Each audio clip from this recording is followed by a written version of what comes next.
Welcome to this lecture, which is going to be an overview of biourbanism theory and applications. I'm very happy to present some general points about the biourbanism, which is a new word that we're using to describe a new approach to building cities, to repairing existing cities, and to understanding how the urban organism functions. The basic premise of biourbanism is that it views the city as an extension of biology. And even from that small statement, there are very serious consequences to be reached at. If we have biology which covers our planet, we have life forms of various different sizes, all interdependent with each other, that create the biosphere, and human activities are an extension of the biosphere. So it is healthy for us, if we want life on Earth to continue, it is healthy for us human beings to envision our activities and our interventions in the biosphere as forming part of the same system of the biosphere. The largest structures that human beings create are our cities, and therefore the cities, in order to make any sense, must be thought of as belonging to the same system as the biosphere. Thus, we have a biourbanism, where we try to understand the forces that generate cities for the use of human beings as part of biological systems. Now, the first and foremost characteristic of all systems, and that includes biological systems, is the existence of a hierarchy of scales. We have structures existing on different scales, and these interact with each other to create the system. We have structures, static structures, we have dynamic structures existing on different scales, we have processes, functions that are occurring, dynamic processes that occur on different scales. By different scales, I mean from the scale of, say, 1 centimeter to the scale of a city, which could be 10 kilometers across. So there is a hierarchy of scales. Biological ecosystems exist on different scales, both physical scales and scales of action taking place. Now, a system is more stable if all its scales are interconnected in a healthy manner, and each one supports the overall functioning of the system. Having very, very broad and general properties of systems derived in mathematics several years ago, we can apply these for diagnosis of a system. Namely, that there must be a healthy distribution of scales. We don't find any system where too many scales are missing in a hierarchy. This is a sign of pathology in biological systems, and biologists learn to pick this up. We have used the same diagnostic tool in biourbanism, where we can look at the city and see if certain scales are missing. And if they're missing, then we can safely say that this is an unhealthy urban system, and it's subject to some catastrophic collapse at a certain point. So these are the biourbanism tools. There are two components that define the topic of biourbanism. Namely, there is a theoretical foundation, and theoretical foundation comes from scientific inquiry. And using techniques, theoretical techniques developed in the sciences and applied now to studying the urban systems.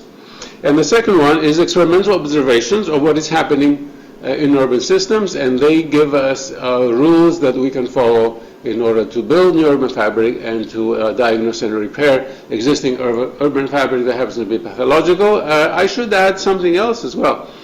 By understanding what healthy urban fabric consists of via the techniques of biourbanism, we can prevent the destruction of existing healthy urban fabric. This is arising more and more today where there is existing urban fabric around the world and people live more or less in a sustainable manner, yet large powers come in and destroy the healthy urban fabric to replace it with totally unsustainable and unhealthy urban fabric, which is not even urban fabric.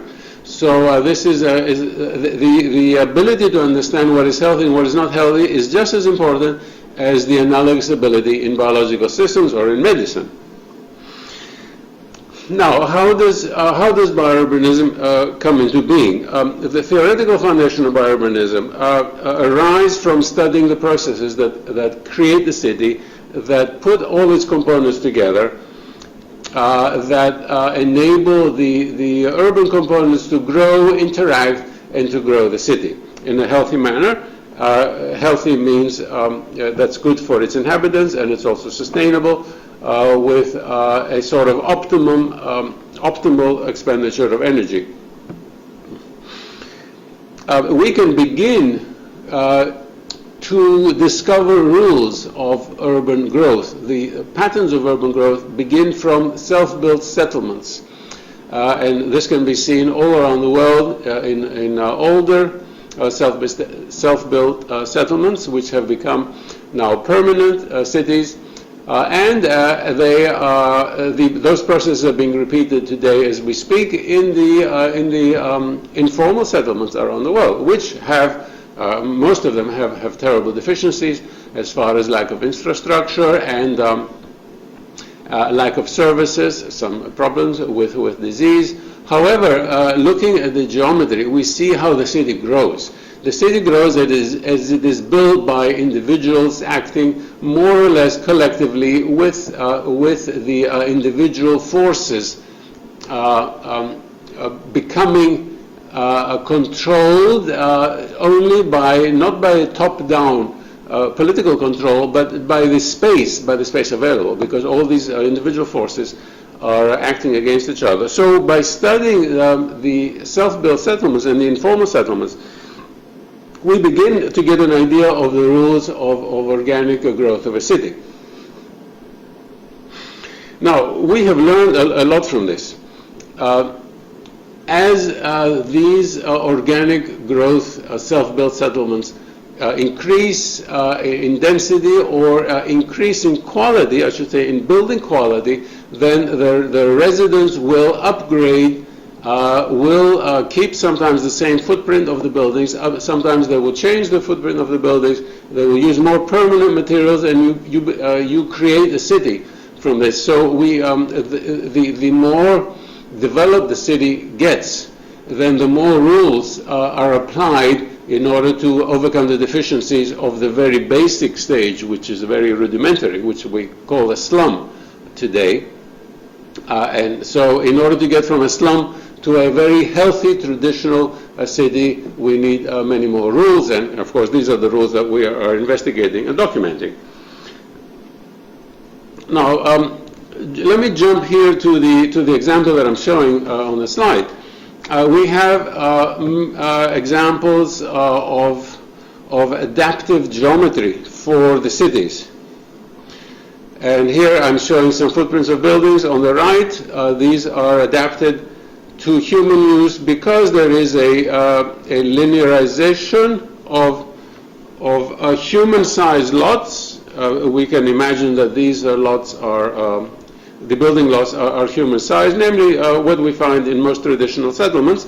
They're linearized in order to allow the flows between these buildings.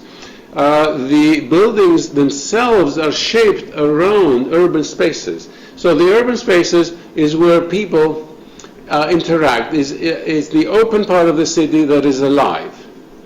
And the urban spaces I will come back to later are really the lungs of the city as far as the social interaction is concerned. So they must be very carefully designed according to rules that we have documented in biourbanism.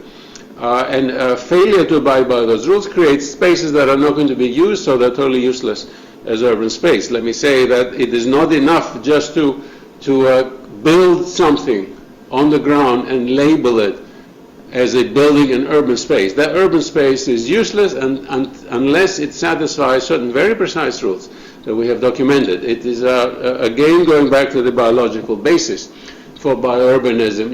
It's the functioning of a piece of urban fabric, the way we want it to function, depends upon following very precise structural rules.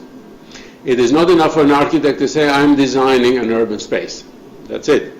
Unfortunately, we have here on the slide some very abstract and formal.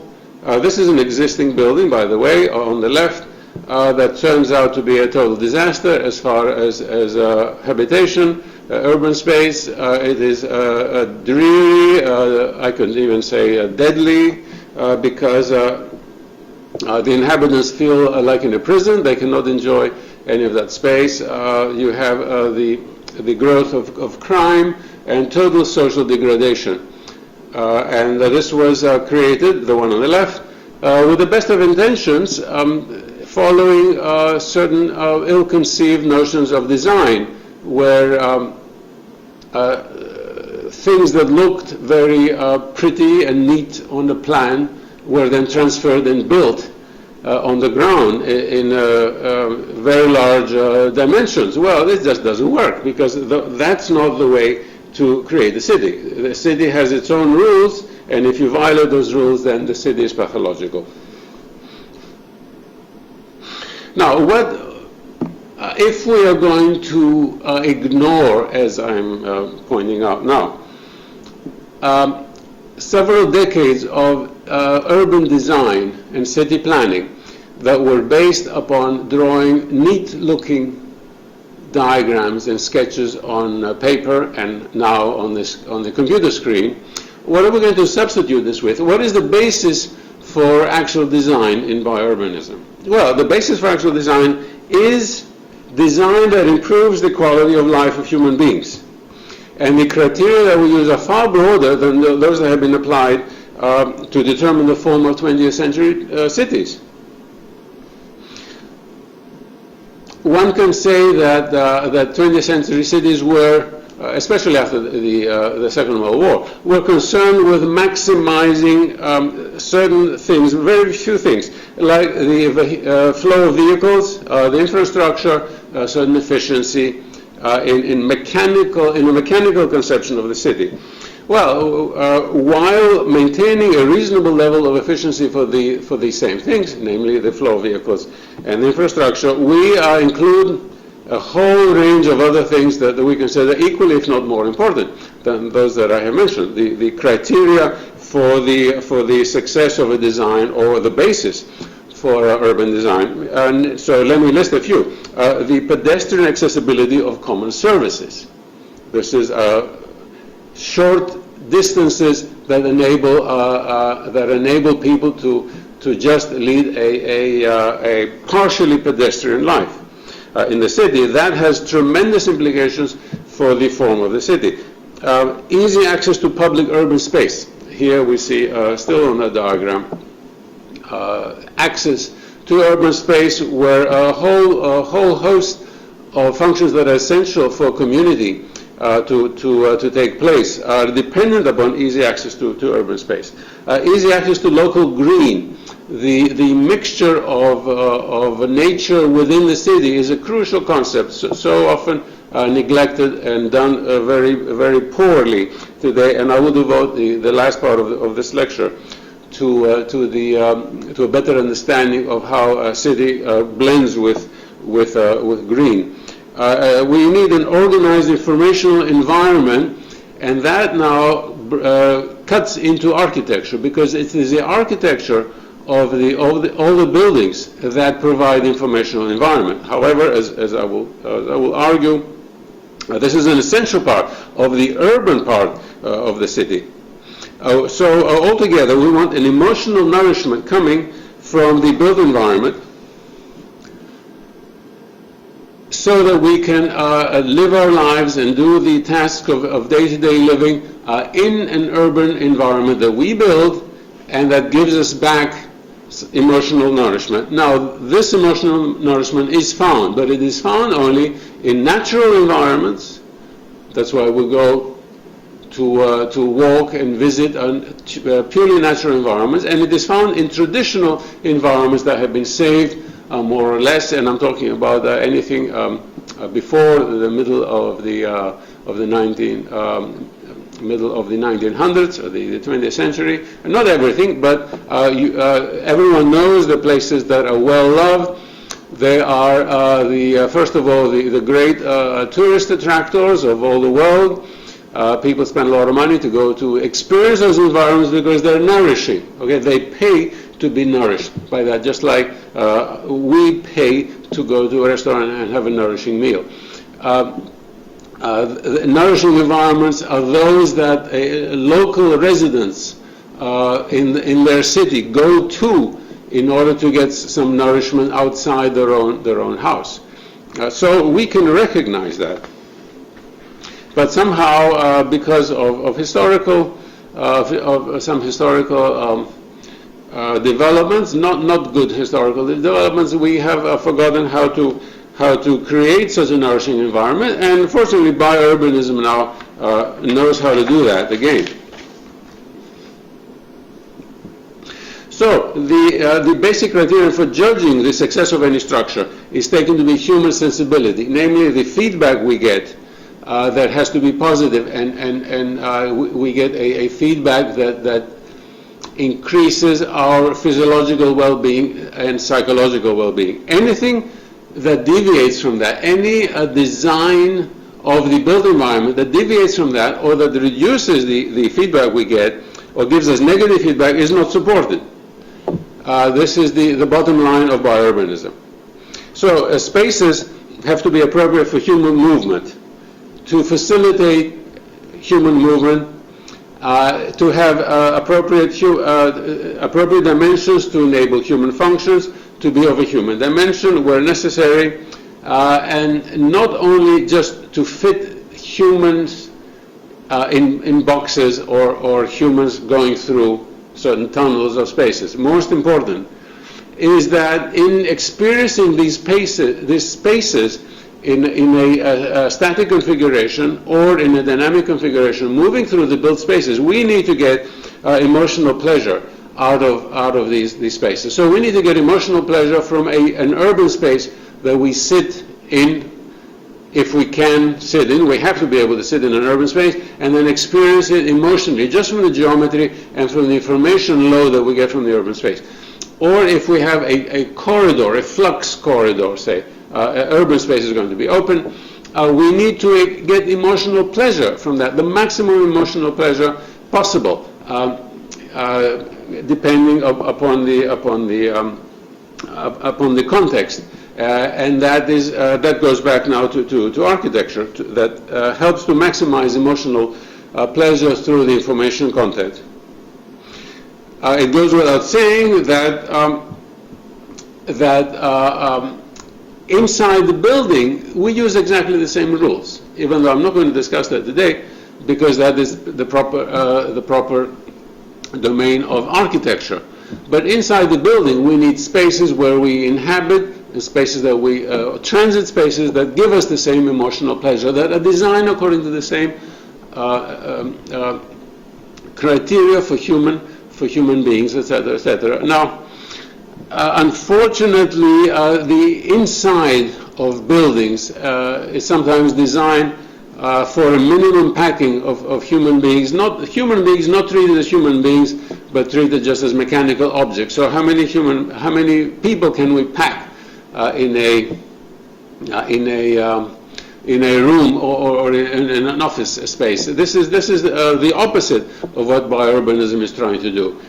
Now, the same flawed thinking that packs people into minimal spaces, and this arose, unfortunately, from the 1920s in Europe, and we still have it with us. The same principle that does this aggression on human senses did the similar and opposite aggression outside in urban spaces that were vast beyond any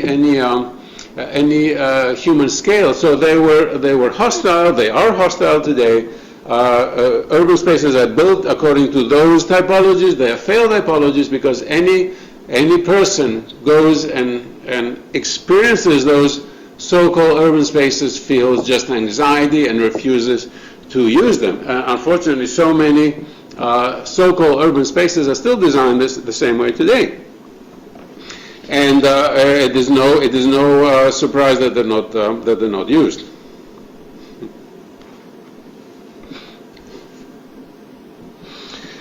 Now, a word on materials. I know this is the domain of architecture, but the question of materials is very important.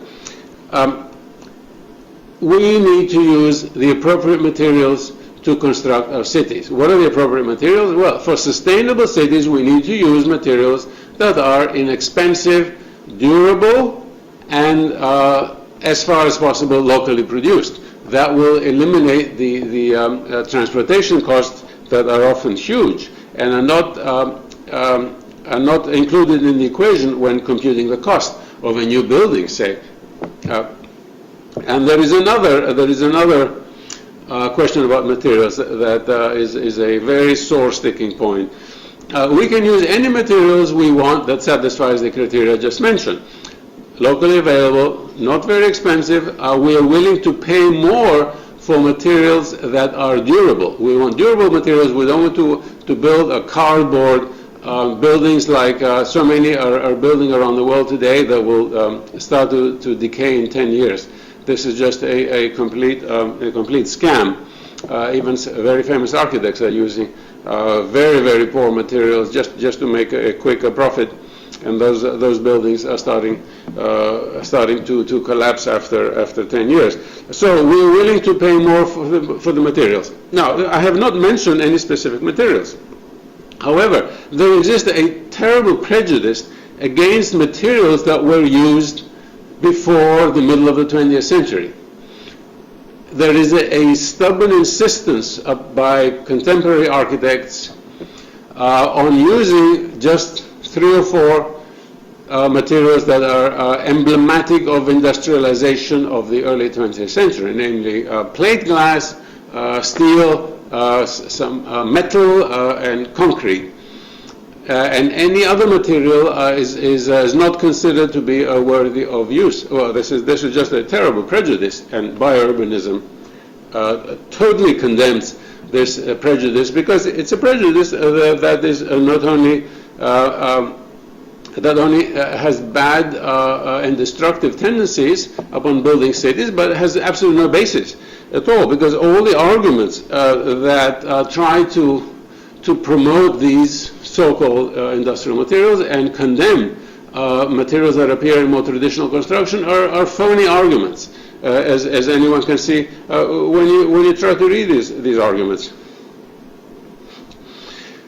Now, some of the materials that are promoted by the architects of the last several decades, namely the industrial materials, plate glass, concrete, and steel frames, are not bad in themselves. They can be used in a very nice way. So it is the way the materials are used, and the materials, these industrial materials, are often used to generate anxiety in the user, in the citizen, in the resident of the city. Namely, you have cantilever forms jutting out without an obvious support. This was done as a trick in order to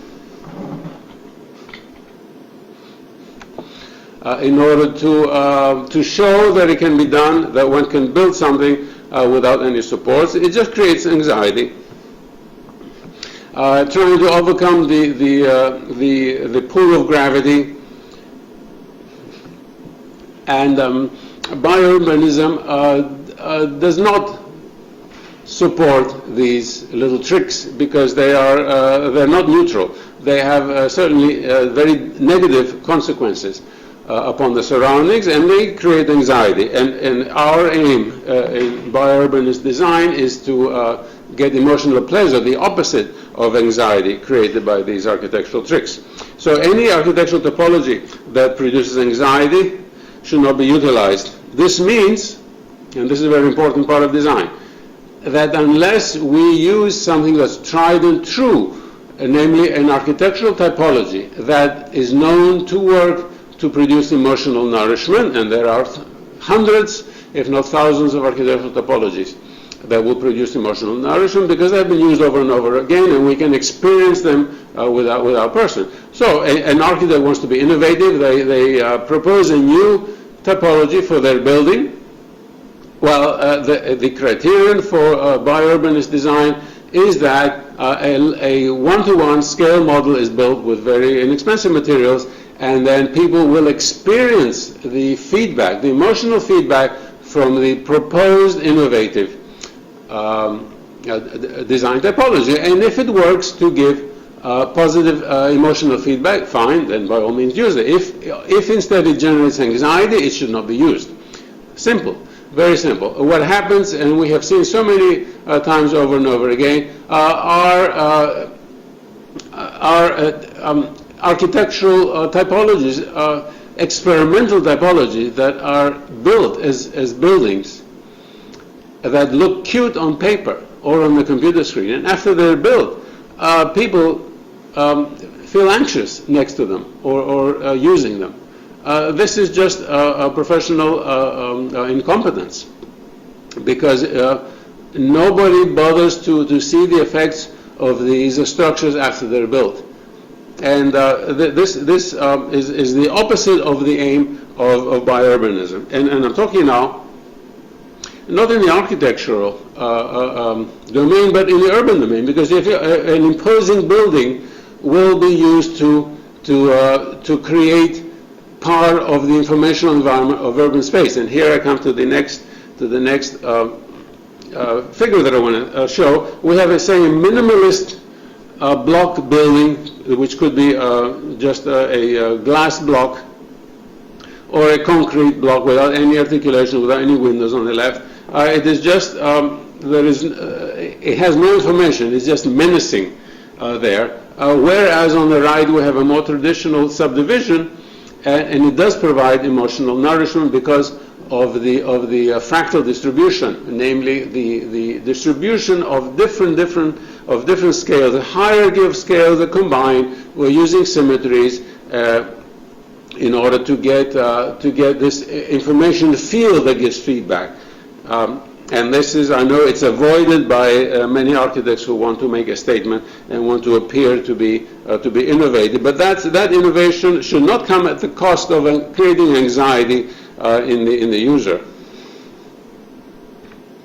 Now, gravity itself, we cannot get away from gravity. We have developed from single-cell organisms into human beings in gravity, and we are wired, our neurological system is wired to feel gravity. So we cannot get away from it.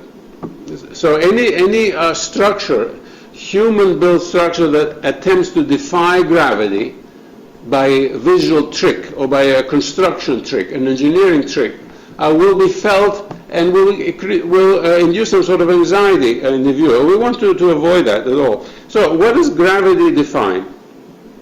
Much of the typology of traditional architecture, all the traditional architecture, the architectural traditions around the world show the effects of gravity on traditional materials, because the traditional materials are those that have to work with gravity and cannot do fancy tricks in order to try to defy gravity. So we have verticality, we have verticality that holds up things, we have columns, pilasters, we have the openings in traditional architecture are vertical windows.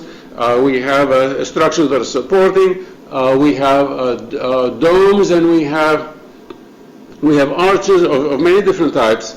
So these elements of traditional architecture, which are avoided today by a certain mindset of architects, really are the results of the gravity, which has also defined our biology. So the absence of these elements in architecture today really is creating a giant void that the human being needs, and the human being is searching for a reassurance that we live in a world that has stability due to gravity. Now, what happens when you combine the verticality of columns and pilasters with arches? You get a colonnade or a portico or an arcade, and these are central feature of traditional architecture. Now, every traditional architecture has at the same time developed a form language, which is a combination of tectonic elements that are used and ornamental elements. And these are tied together just like the words and the sentence structure and the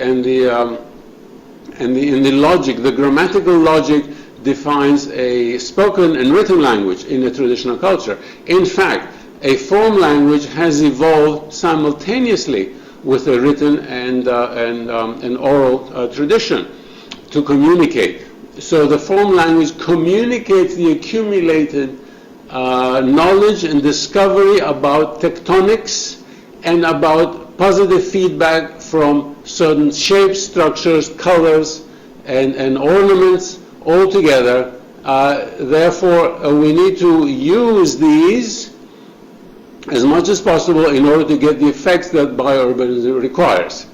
Now, I know that for the last several decades, ornament has been condemned and has not been used, but that would amount to not using, say, 80% of the vocabulary of a language.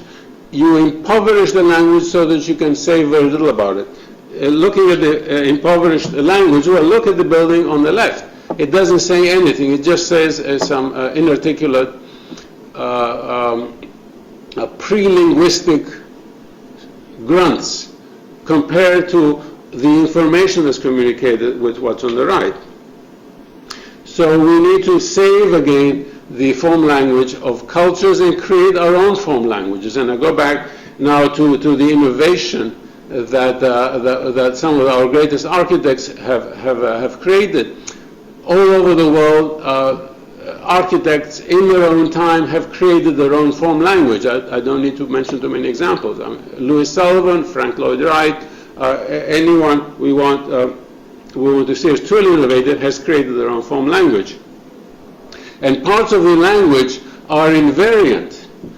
So some of those pieces of the language are invariant throughout all languages around the world. And here the same statement applies to spoken language as to architectural form languages, in the sense that it was developed by Noam Chomsky. There are invariants that are common to all languages. And one invariant here is I'm showing on this diagram.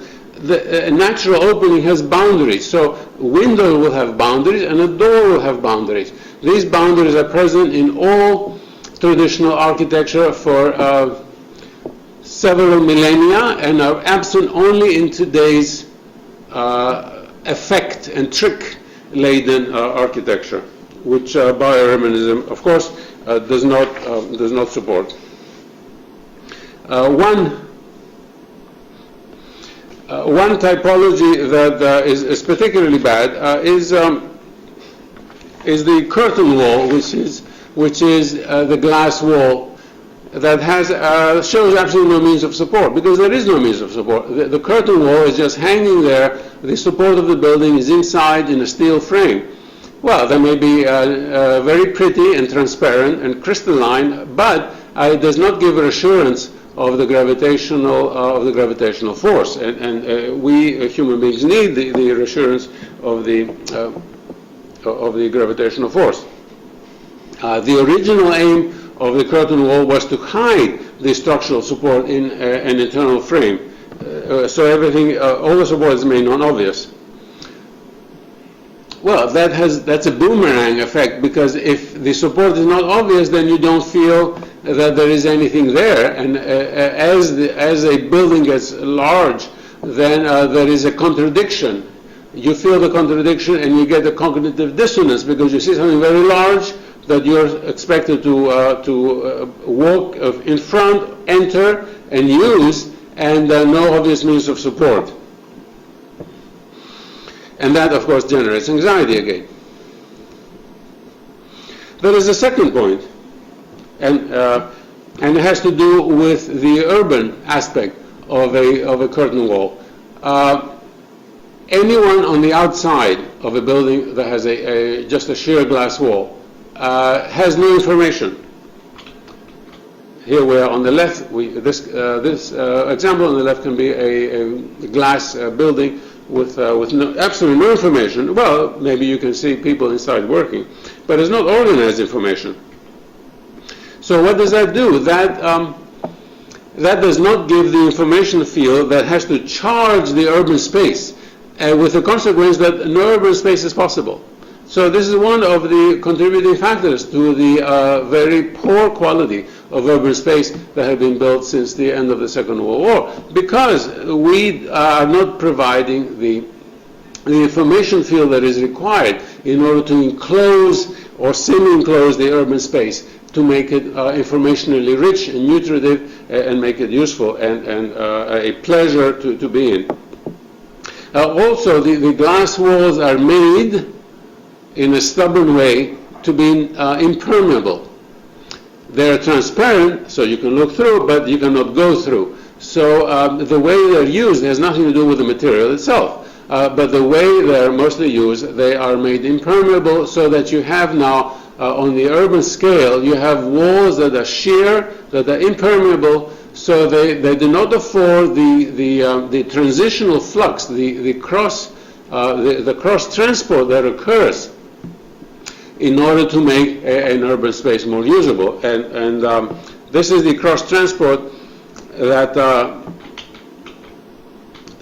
is required in order to link the inside with the outside, to allow the free movement of the outside with the inside.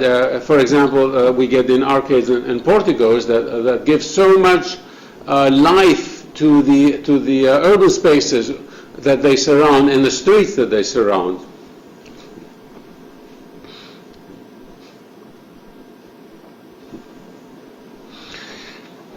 Now, I'm finished with architectural examples.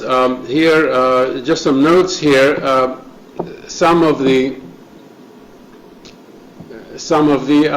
best examples that we have of both traditional and one could say here early modernist architectures show the effects of gravity. So the gravity pushes down the column and squeezes the column and creates the capital and creates the base. These are not just artistic creations. These have to do with laws of physics. Even the Serpentine Column, we don't see many Serpentine columns, but even the Serpentine Column is the result of squeezing so that the stresses are taken up in this peculiar way. And the gravity, the force of gravity gives us also certain typologies, certain geometries. We have arches and slightly inward sloping walls that can be used, and they give a sense of reassurance. Let me point out that certain recent buildings have used arches upside down, and that creates tremendous anxiety. These are award-winning buildings for just creating tremendous anxiety in their users. I have experienced one of these myself, an award-winning architect who did this horrible building which has an upside-down arch. You feel like it's going to come down and crush you. Other buildings which have leaning walls, leaning outside, and you feel like it's going to come down and crush you. So this creates anxiety. It raises the blood pressure. It eventually makes you sick.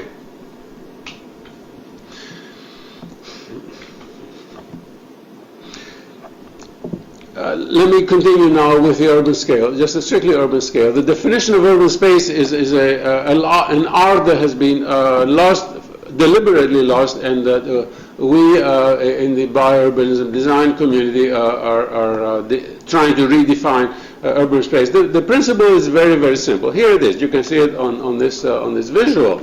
We have 4 buildings, and by the way the footprint is shaped, either they define exterior space, which is not urban space, or they define a semi-enclosure, and that has the possibility of becoming an urban space. So you can see just very quickly that one is out, one space is out, and the other space is in, because just simple enclosure principles. This is very elementary geometry. Yet we see the top example in almost all post-war construction that fail to define urban space, and you can have as much actual space as you want, but it's not going to be used because it does not give the correct psychological feeling of enclosure. And you get, and on the bottom you have examples that are found only in traditional architecture of the 19th century and before. So we begin by looking at the urban space, which has to be a public, shared, and open to all the residents of the city, and to be made attractive in a way so that it can be used and is accessible. It has easy accessibility. A city is more than just geometry. A city is fluxes and flows, and all these have to be coordinated, and all these have to work together in order to create a city.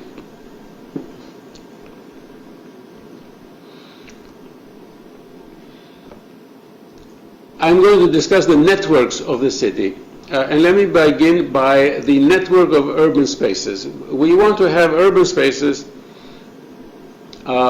in as many places, as many spots in the city as possible, and the urban spaces are going to be linked by a network of elongated urban spaces.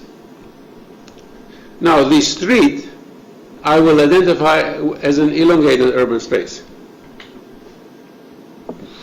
A main urban space has the characteristic of concavity. It is concave because it is surrounded, not totally surrounded, but partially surrounded by the buildings and the facades. Here I've not shown, on this diagram, I'm not showing any information, but the quality of the information, the organization of the information of the surrounding facades is one of the determining factors for the success of the urban space. So the urban space is concave. It is strongly dependent upon the architecture of the surrounding buildings. It is strongly dependent upon the permeability of the facades of these buildings, as I mentioned before. And then we take all these urban spaces and we want to connect them. They must be connected. They're going to be of different sizes, because each local point of the city will have its own needs, functions, historical development, that what has been built there, what has been changed there. So you're going to have urban spaces. If you're lucky, you will have urban spaces. Of course, they're going to be of different sizes. So you want these to be connected with a network of other urban spaces. And what is the prime characteristic of urban space? It is pedestrian. So we need to have strong pedestrian connections, so that these strong pedestrian connections will connect all existing urban spaces, so that there is a network. There's a pedestrian network that permits pedestrian flux through the city that connects all the urban spaces. And here later I'm going to add the green component, but not yet. The pedestrian part is what connects to the green component. The green does not connect to vehicles or any other type of mechanical transport. It connects to the pedestrian spaces. The organization part of the city depends upon a mechanism, and this mechanism is linearization. Let me go back to architecture. Architecture has the organizational mechanism of gravity. Gravity organizes the tectonics and the structure and the forms of the buildings, and defines some typologies that we need to respect in order to get architecture that resonates with us in a positive way. In urbanism, gravity plays very little role unless you have a city that's on a very steep hillside or a very uneven landscape. Instead, what we have is the flows. The flow of the city, because the city is just a superposition of networks of flows. The flows will linearize the city, and as you see here, the linearization of the city, and each of the streets, as I said earlier, each of the streets is an urban space. That has important consequences for the design. So look at what we're doing today on the left. We have just blocks without any particular character, and then we cut the curbs at the intersections in order to facilitate the turning. A large turning radius for the cars in order to make the turn faster. Well, I propose the opposite. I propose the slowing the turns, and that immediately slows the traffic across the street. A city street is not a high velocity flow for vehicles. That's a highway. It's a separate typology. And here we have the building corners. The building corners exude outwards, and that sort of pinches and encloses that urban space so that the street itself becomes an urban space. And I'm sure you recognize some of these typologies in mostly early mid-19th century buildings, where you have these well-defined urban spaces, and those cities work wonderfully as pedestrian realm, not exclusively pedestrian, because there are still cars. There are vehicles going through the middle here, but because of the geometry and the narrow turning radius at the end, at the intersection, the vehicles have a natural speed limit, just visually, just psychologically. There's a natural speed limit. And the pedestrian here can enjoy the enclosure. It's just a tiny bit, but it's enough to make all the difference. And so we are creating a realm where the pedestrian can feel at home again and coexist with all the other modes of transport that we have.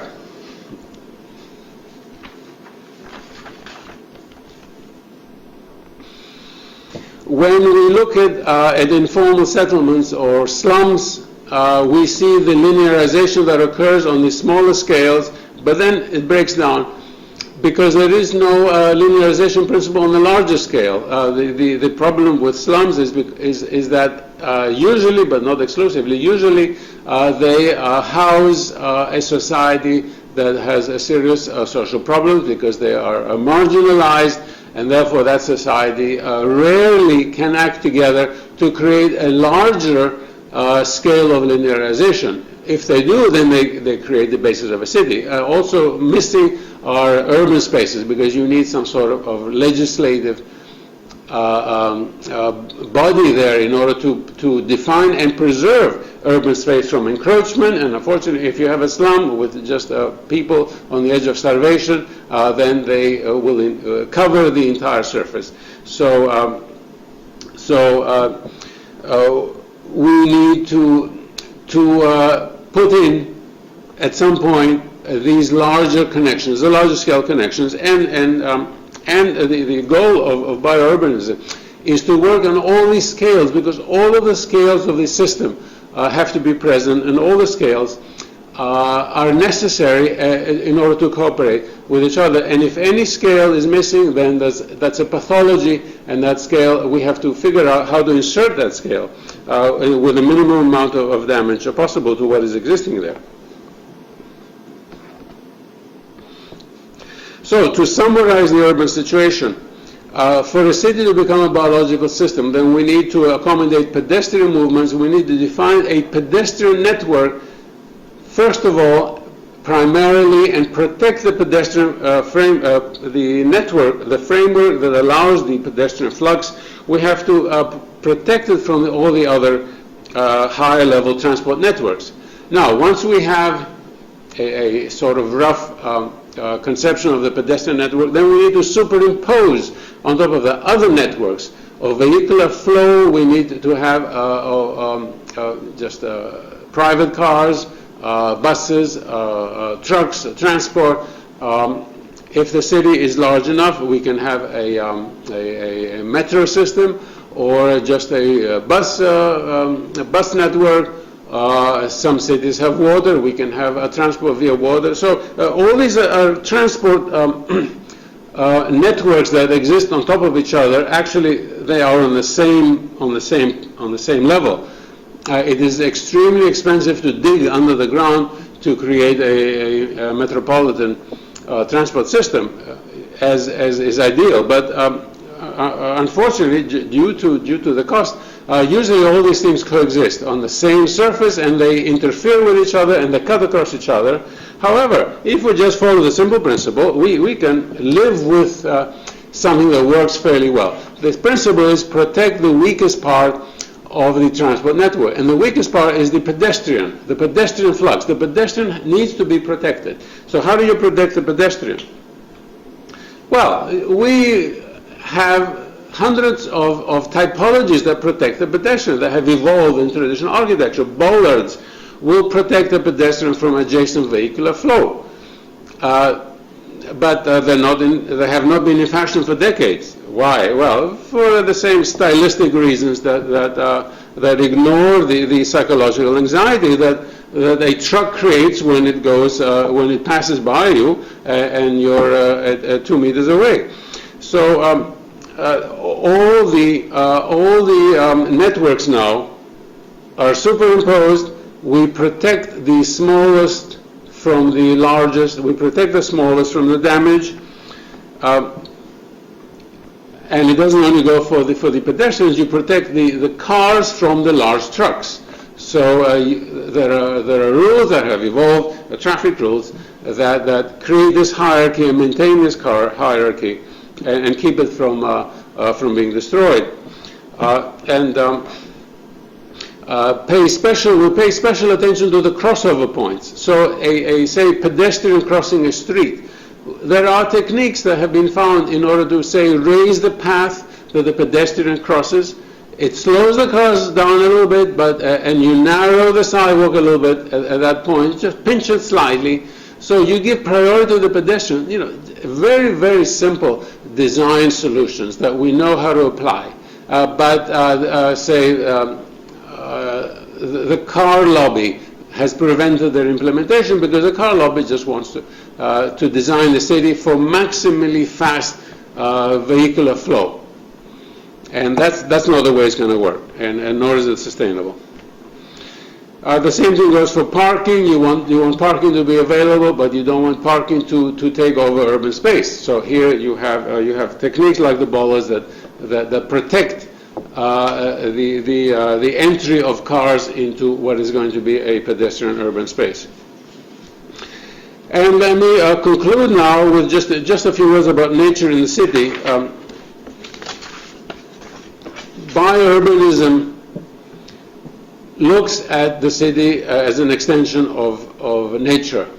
It's an extension of biology. So how do we actually use green parts in the city? Let me go back to the distribution of sizes that I mentioned earlier and apply to the green in the city. The distribution of sizes tells us that you're going to have a hierarchy of different sizes, and you're going to have a certain multiplicity of those sizes. So the smaller something is, the more numerous it will be. So let's begin with the largest piece of green, a large public park inside the city. Okay, we are lucky if we have a large public park inside the city. Then we also need several intermediate-sized parks distributed throughout the city. Fine. If we can do that, that's wonderful. But then we don't stop there. We need some very small parks, and we need many, many more of those very small parks, fitted whenever we can. Those small parks that are going to be very small, local parks, just to have a little bit of access. It's absolutely crucial for our biological beings to have that access to these small parks. Going even further down in scale, small pieces of green, like a planter or a bush or just an isolated tree. There are going to be even more of these in a healthy city. Try to fit them in where they can grow and survive.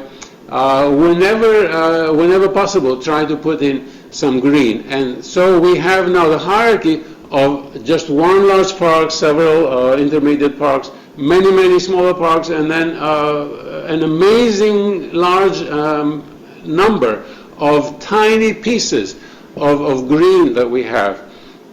And by green, I don't mean lawn. Lawn is some fantasy that the 20th century architects insist upon. Lawn is probably the worst thing that you can use because it is monofunctional and does not stay very well. I'm talking about a concentration of nature that can work and that can be used and that can be touched, that you can actually relate to physically. And so much of 20th century architecture and urbanism has put in lawn that is inaccessible.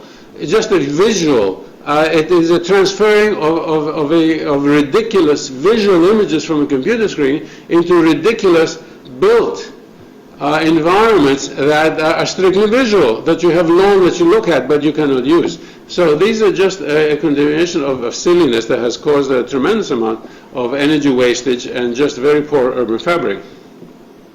So the worst type of planning that we have seen for several decades treats nature as an image to be placed there in order to save some very, very poor urban planning that creates inhuman spaces and buildings that nobody wants to use but are forced because those are the only types of buildings that are put up. Well, but biourbanism offers the opposite solution.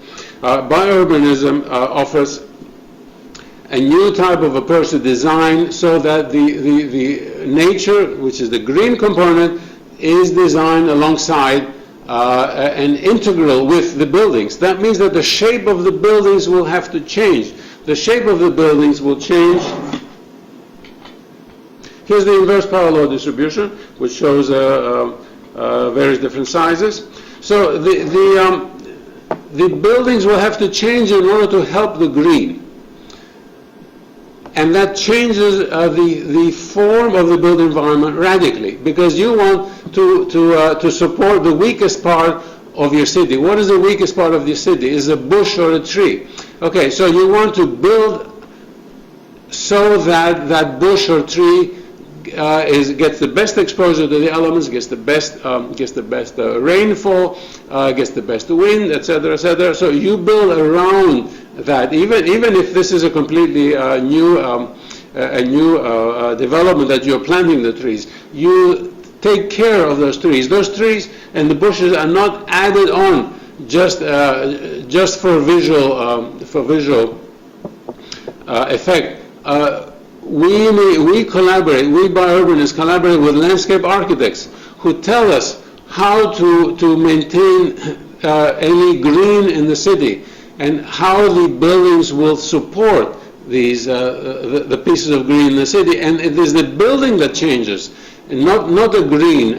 What we see today are crimes against existing green. For example, century-old trees that are cut down by some mayors because they want to build a road or some parking garage. This is horrible, and biourbanism condemns this. We want to do the opposite. We want to preserve the green in a symbiotic way, and that does not mean just bringing in green from the outside and planting it in the city superficially. It means that conceiving the city and the green as one system. So on that note, I will conclude that the city is a biological system which is an extension of the biosphere itself. If we just keep that one single concept in mind, then we can build far, far healthier and more sustainable cities in the future. Thank you. That is the end of my talk.